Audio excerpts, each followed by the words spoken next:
नमस्कार दोस्तों, आपका स्वागत है हिंदी कार्टून सुनो पर। आज की कहानी है खाने का भरता।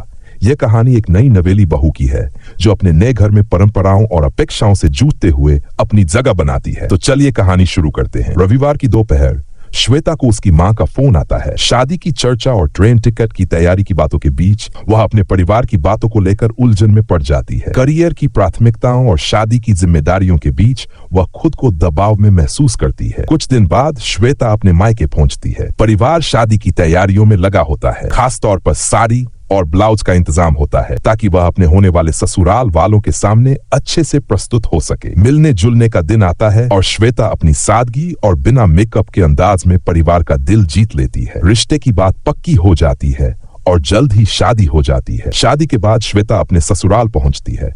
वहां हर कोई उसे अपनाने की कोशिश करता है, लेकिन साथ ही उससे कई परंपरागत उम्मीदें भी जुड़ी होती हैं। पहली परीक्षा किचन में होती है। नाश्ते के लिए उसने कम खाना बनाया, जिसे देखकर परिवार थोड़ा संतुष्ट हो जाता है, लेकिन वह अपनी गलती को स्वीकार करती है और सुधार का वादा करती है। दोपहर के खाने के समय जब उससे पूछा गया कि क्या तैयार हुआ है, तो उसने कॉर्नफ्लेक्स परोस दिए। ये देखकर सभी हैरान रह गए। परिवार ने उसकी कोशिशों को सराहा, लेकिन साथ ही ये भी जताया कि उसे घर के रिवाजों और आदतों को समझने की जरूरत है। रात का खाना बनाने की जिम्मेदारी श्वेता पर आई। गैस खत्म होने की स्थिति में उसने अपने कॉलेज के दिनों की तरकीब अपनाई और प्रेस का उपयोग कर डोसा बनाया। यह अनोखा तरीका देखकर परिवार आश्चर्यचकित रह गया, लेकिन उसकी रचनात्मकता की सराहना की। धीरे धीरे श्वेता ने अपनी गलतियों से सीखा और परिवार की परंपराओं को अपनाने की कोशिश की। परिवार ने भी उसे समय दिया और उसकी कोशिशों को महत्व दिया। दोस्तों, इस कहानी से हमें यह सीख मिलती है कि रिश्ते बनाने के लिए समझ,